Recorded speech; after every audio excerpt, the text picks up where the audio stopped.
Hi, thank you for joining me today, and in today's video I'm going to be showcasing another one of Amelia's new Amelia Creates Cutfiles here on Hail of a Magpie, and I wanted to show you a different way of using it. So in my previous video I used it as a white cut file and matted it onto some mixed media, and this time I'm going to add the mixed media to the cut file. So I'm starting off with a Vibes spray from Shimmerz Paints in Hot Fudge, and I just roughly spritzed that over the file and then used a brush to blend it in ever so slightly.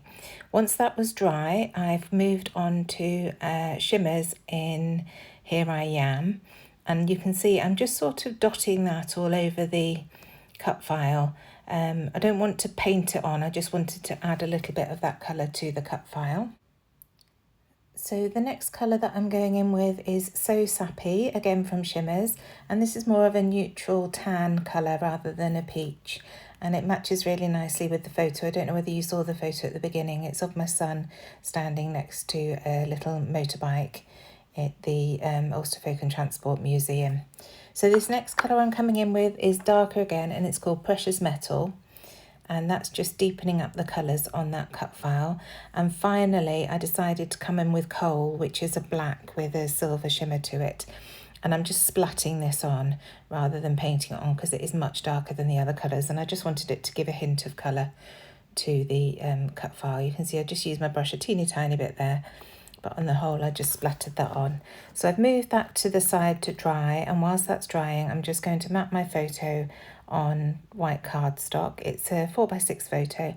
As I say, it's James when we're at the Ulster Folk and Transport Museum, and they have one of the old motorbikes there, so he posed next to it. He was very proud. He's always liked cars and bikes and things ever since he was tiny.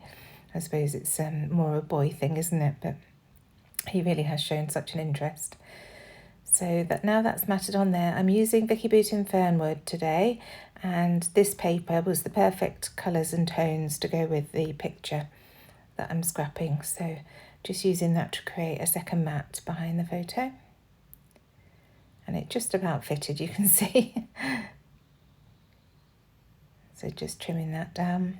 And I will keep those triangles just in case I find a use for them. If you've watched me for a while, you know I do like to keep things. Probably longer than necessary, but there you go. So now coming in with this Tim Holtz mask. I love this one with all the circles, and I'm using the new Distress Oxide in Lost Shadow.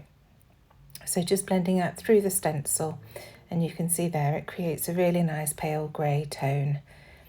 And I will carry on extending that, and it's quite easy to repeat this pattern. The circles aren't exactly the same, but it's easy enough to match them up more or less and keep going with the pattern.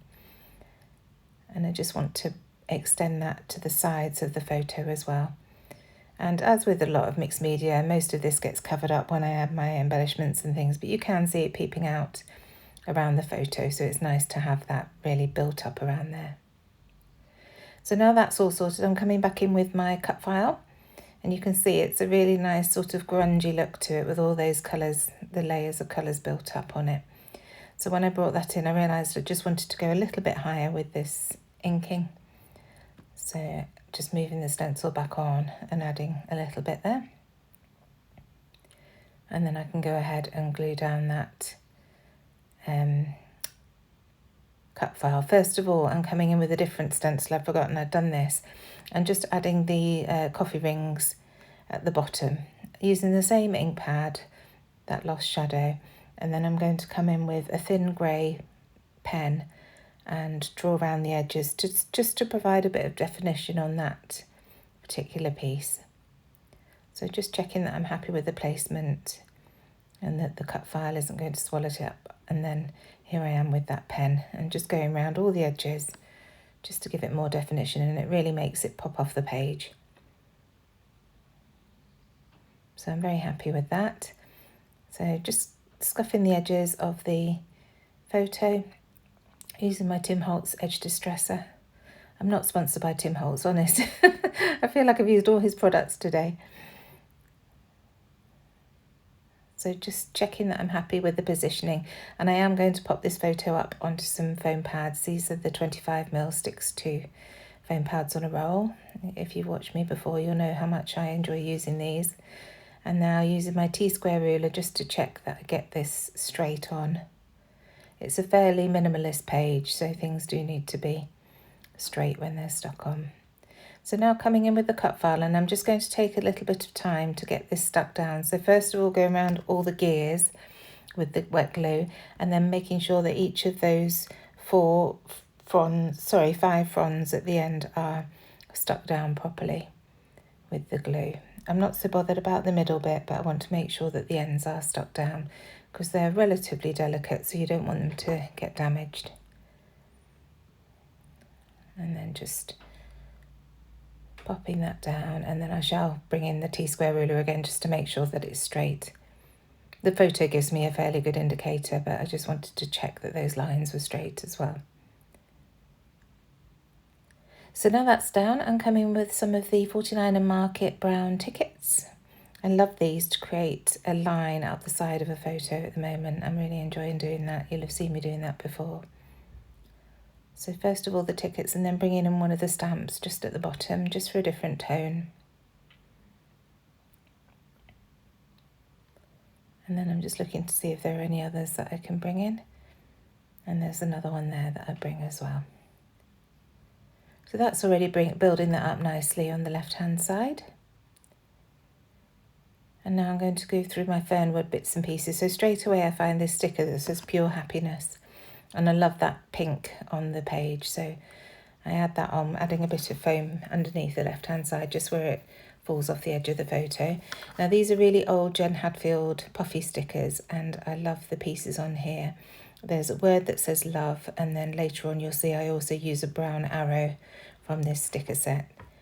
I'm trying to make a conscious effort to use up things that are in my deep dive stash. So this is a Hey Little Magpie flare button that just says documented, and I think that looks nice. In with the gears, it's another circular element to add to those. And then this gold arrow from the Fernwood puffy stickers looks nice on that right hand side. So just getting that flare badge stuck down. And then these are some very old authentic stickers, and I just found a tiny one that says joy and just nestle that into that little cluster there. I do move it in a bit to add something else, but it stays in that cluster. Still wondering where to put that word love. I know I definitely want to use it on the layout, but I'm not quite sure where. So in the meantime, adding a little JD3D wood piece, a little arrow there. And then I decided that I want to put that love on the left-hand side cluster with the other bits and pieces. And it just overlaps the cut file nicely, tying it all together. Now the chipboard piece is from Fernwood, and this one says one of a kind, again bringing in that pink into the layout. And here's that brown arrow that I was talking about. I'll try it at the top there first, but decide that it's much better on the left-hand side here. So I want it to overhang the photo. So I know I'm going to have to add some foam on. That's me just moving that joy sticker out the way so that I can get this arrow in place. So what I'm doing is cutting the backing off to the point where I need to add the foam stickers, just so that I know exactly where to put the foam on that arrow before it goes back on, because as I say, the front half will be on the photo but the back half will be hanging off, so needs to have the foam pads holding it up. And once those are down, I can take the rest of the backing off and get it stuck down onto the photo. So just double checking here, I'm happy. And then off comes the backing. And there it goes. So I like the balance that that's provided with that arrow on the right hand side as well. But I'm not finished yet. So just popping that joy sticker back down. And now I'm going to go through the ephemera. And quite quickly I find this camera that I'd actually hand cut from one of the papers, but that just sits really nicely above that arrow. And I wanted something to draw the layout up a little bit towards the top, and I found this tag. I wasn't particularly impressed by what it said on the tag, so I am going to make sure that's covered with the other embellishments that I've got at the top there. And then I'll just glue that down, and I'll glue that chipboard piece down as well because the adhesive's more or less gone from that. So now coming in with some wax twine. This is the charcoal grey, and just tying that onto the top of the tag, and then I'll leave the ends to hang loosely just with a staple through. I'll use my tiny attacher stapler. Staple that on. And now going into my pre-stamped labels using my Elise Studio label stamp. I love that stamp, and I spent some time the other day stamping out some more in different colours.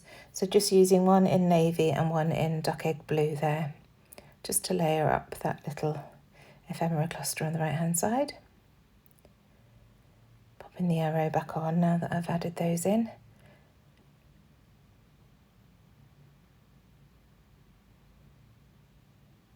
Just checking that it's straight.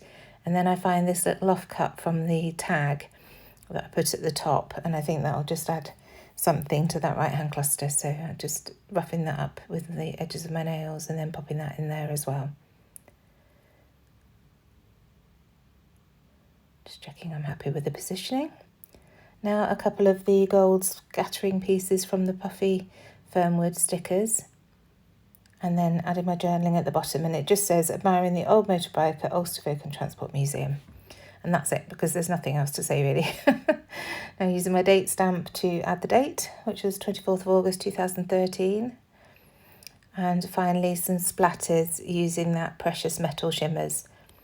So just adding a blob to some acetate. It was the packaging from that Love puffy sticker. Adding some water and then splattering that all around. And that concludes this layout. I was really pleased with how it turned out. I wasn't quite sure at the beginning exactly what I was going to do, but I love the muted tones in it, and I'm very happy. I hope you enjoy it too.